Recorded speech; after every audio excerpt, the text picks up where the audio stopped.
पिथौरागढ़ नगर की सड़कों पर लंबे समय से घूमने वाले बेसहारा छन बाबा को अब प्रशासन का सहारा मिल गया है। अपनी समस्या लेकर कलेक्ट्रेट पहुंचे छन बाबा की समस्याएं जिलाधिकारी ने अपने कक्ष से बाहर आकर सुनी।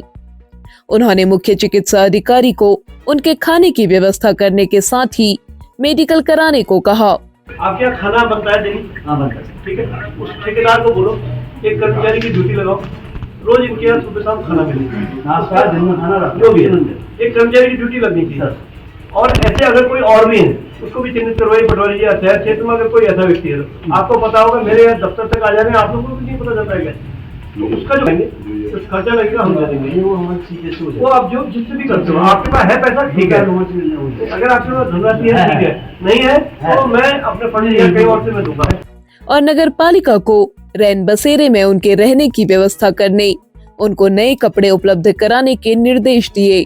आपके भोजन की व्यवस्था करा दी मैंने 3 टाइम की, ठीक है। और सुनो, अगर कोई चीज चाहिए तो बताओ। भोजन के लिए तो मेरे पास राशन भी मैंने अभी आटा। अरे राशन आप अपने पास रखो, कोई बात नहीं, हम आपको राशन की जरूरत नहीं, आप बनाने की समस्या है ना, आप बना नहीं पा रहे हो, अकेले बना रहे, बताओ आदमी पता नहीं आग कैसे जलाता हूँ। बना लेता हूँ, देखते भी नहीं, मुझे नहीं देखते यार। उन्होंने समाज कल्याण, राजस्व, पुलिस और नगर पालिका के अधिकारियों से कहा कि जिले भर में बेसहारा घूमने वाले लोगों की सूची 2 दिन के भीतर तैयार कर उन्हें उपलब्ध कराई जाए। कितने लोग ऐसे निराश्रित हैं जिनको आवश्यकता है, महिला, पुरुष, बच्चे, कोई और, ठीक है जी। और इसकी रिपोर्ट मुझे 2 दिन के अंदर चाहिए। उन्होंने कहा कि उनके रहते हुए कोई भी निराश्रित व्यक्ति इस तरह सड़कों में घूमते हुए ना पाया जाए। उन्होंने कहा निराश्रितों को हर संभव मदद दी जाएगी। इस कार्य में किसी भी प्रकार की हीला हवाली करने वाले पर संबंधित कार्रवाई की जाएगी। डीएम गोस्वामी ने सोमवार को कहा कि अब 70 वर्ष से अधिक उम्र के जो व्यक्ति समस्या लेकर कलेक्ट्रेट पहुंचेंगे, उनकी समस्याओं को खुद उनके पास आकर सुनेंगे। जिलाधिकारी के इस निर्णय की कई संगठनों ने सराहना की है। सेना में धार्मिक शिक्षक जूनियर कमीशन ऑफिसर की भर्ती 28 से 30 नवंबर तक बनबसा में आयोजित होगी। भर्ती में उत्तराखंड और उत्तर प्रदेश के सभी जिलों के युवक भाग ले सकेंगे। कर्नल राहुल एन ने बताया कि भर्ती के दौरान 1 दिसंबर से 6 दिसंबर तक अग्निवीर जनरल ड्यूटी, अग्निवीर कार्यालय सहायक, तकनीकी ट्रेड्समैन के ऑनलाइन सीईई परीक्षा में मेरिट सूची में जगह बनाने वाले अभ्यर्थियों की भर्ती प्रक्रिया भी कराई जाएगी। भर्ती के लिए उप जिला मजिस्ट्रेट टनकपुर और चंपावत को नोडल अधिकारी नामित किया गया है। जिलाधिकारी विनोद गोस्वामी ने सोमवार को एलधारा में कराए जा रहे सुरक्षा कार्यों का स्थलीय निरीक्षण किया।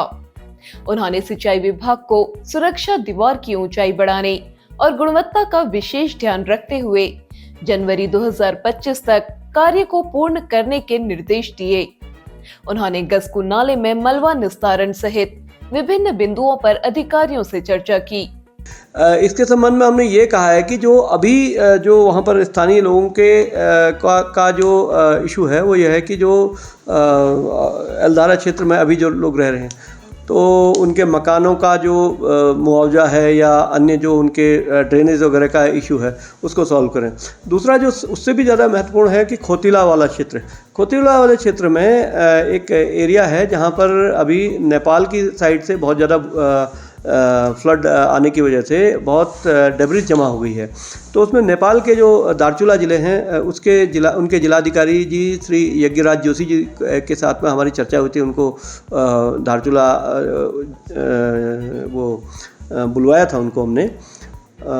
उनसे कहा कि इस संबंध में हमें नेपाल प्रशासन का जो जनपद प्रशासन दार्चुला उसका सहयोग चाहिए। उनके द्वारा आज एक टीम भेजी गई है वहाँ और हमारी भी एक टीम गई है सिंचाई विभाग की, तो उसका भी सॉल्यूशन करवाया जाएगा। डीएम ने आपदा प्रभावित गांव खोतिला का भी निरीक्षण किया। बाद में उन्होंने धारचूला में निर्माणाधीन बस स्टेशन का निरीक्षण भी किया। जिलाधिकारी ने बताया नेपाल के उच्च अधिकारियों के साथ चर्चा में काली नदी से मलबा हटाने, दोनों देशों के मध्य सौहार्द बिगाड़ने वाले अराजक तत्वों पर कार्रवाई करने, एक दूसरे को आवश्यक सहयोग प्रदान करने और मादक पदार्थों की तस्करी रोकने आदि विषयों पर चर्चा की गई। धारचूला में एक और कार्य वहाँ पर हो रहा है, वो बस स्टेशन का निर्माण कार्य हो रहा है। बस स्टेशन निर्माण कार्य में हमने ये देखा कि वहाँ पर जो बसेस खड़ी होंगी उसकी डिज़ाइनिंग इस प्रकार की है कि पिलर्स बहुत ज़्यादा जो है नज़दीक उसमें लगे हुए हैं। सिर्फ बस के सिर्फ 1 फुट दाएं बाएं पर पिलर आ रहे हैं। तो हमने कहा कि अभी चूंकि उसमें पिलर बन ही रहे हैं, हमने कहा इसको एक बार रीविज़िट कर लें, रीडिज़ाइन कर लें। अगर कोई एक पिलर अगर बीच में से हट जाता है तो जो बसेस हैं उसको वो 2 की जगह 3 भी लग सकती है वहाँ। तो मुख्य मार्ग पर है, मुख्य चौराहे पर है, वो भी हम लोगों ने देखा। इस दौरान उप जिला अधिकारी धारचूला मंजीत सिंह सहित विभागीय अधिकारी मौजूद रहे।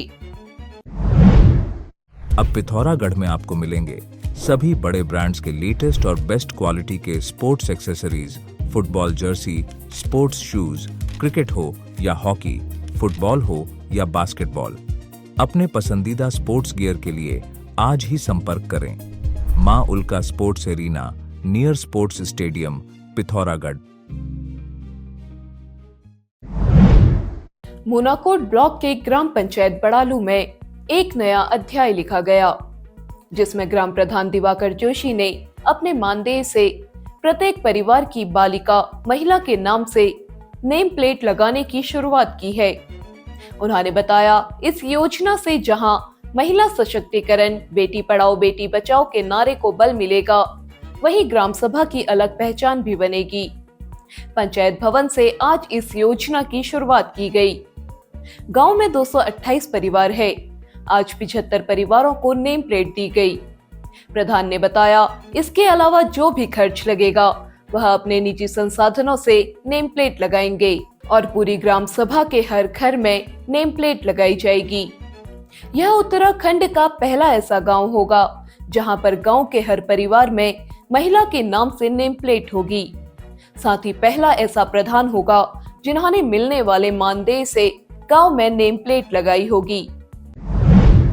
सोबन सिंह जीना विश्वविद्यालय की मानस एकेडमी के तत्वावधान में आयोजित अंतर महाविद्यालय बॉक्सिंग प्रतियोगिता के पुरुष और महिला वर्ग की चैंपियनशिप लक्ष्मण सिंह मेहर कैंपस पिथौरागढ़ ने जीती। पुरुष वर्ग में लोहाघाट की टीम उपविजेता और महिला वर्ग में टनकपुर की टीम उपविजेता रही। विजेताओं को मुख्य अतिथि जिला क्रीड़ा अधिकारी अनूप बिष्ट ने पुरस्कार प्रदान किए। मानस कॉलेज के संस्थापक डॉक्टर अशोक पंत ने सभी अतिथियों और खिलाड़ियों का स्वागत करते हुए सफल आयोजन पर सभी को बधाई दी। संयोजक देवाशीष पंत ने आयोजन में सहयोग के लिए सभी का आभार जताया। संयुक्त कर्मचारी महासंघ कुमाऊं गढ़वाल मंडल विकास निगम द्वारा नियमितीकरण की मांग को लेकर चलाया जा रहा आंदोलन जारी है। सोमवार को 144वें दिन पर्यटक आवास गृह में पौधारोपण किया गया। मशहूर फिल्म अभिनेता हेमंत पांडे ने पर्यटक आवास गृह पहुंचकर पौधारोपण कर कर्मचारियों के आंदोलन को अपना समर्थन दिया। और मुझे भी अच्छा लगता है कि अपने पिथौरागढ़ में आके अपने जग में अपने शहर में वोट लगुना मौके में मिल जाओ तो मुझे बहुत अच्छा लगता है। और ये यात्रा के दौरान आप लोगों के इस आयोजन में मुझे शामिल आप लोगों ने कराया, सबका धन्यवाद। और दूसरा जो आपका ये आंदोलन है, ये आप अपने राज्य के लिए नहीं, पूरे देश के लिए नहीं, पूरी दुनिया के लिए उदाहरण है। आपके आंदोलन कर रहे हैं, न तोड़ फोड़ कर रहे हैं, न चक्का जाम कर रहे हैं, न हड़ताल कर रहे हैं, न नारे लगा रहे हैं, न चीख मतलब कोई भी आंदोलन का जो गलत तरीका होता है वो कोई भी ना अपना के दुनिया का सबसे बढ़िया काम पौधारोपण वो आपके आंदोलन का हिस्सा है।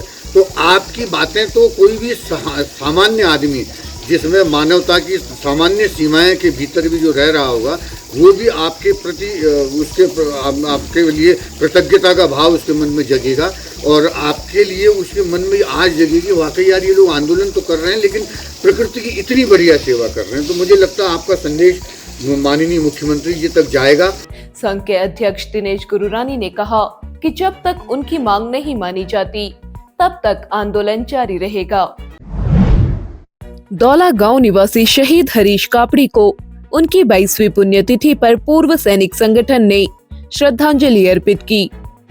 सिलथाम स्थित शहीद स्मारक पर पूर्व सैनिकों के साथ पूर्व पालिका अध्यक्ष जगत सिंह खाती, पूर्व दर्जा मंत्री महेंद्र सिंह लुंठी, भाजपा जिला मंत्री राकेश देवलाल, शहीद की वीरांगना पूर्व सैनिक संगठन के रमेश सिंह मेहर, दयाल सिंह, शेर सिंह, गिरधर खनका, राजेंद्र जोशी और प्रहलाद सिंह आदि मौजूद रहे। और साथ ही इतने जल्दी आकर यहाँ पर जो खबर कर रहे हैं, जो कार्यक्रम स्थल पर अमर शहीद के सम्मान में जयकारे लगाए गए। जागुठा पहाड़ के संयोजक गोपू मेहर ने शहीद के घर जाकर उनकी मां को शॉल उड़ाकर सम्मानित किया।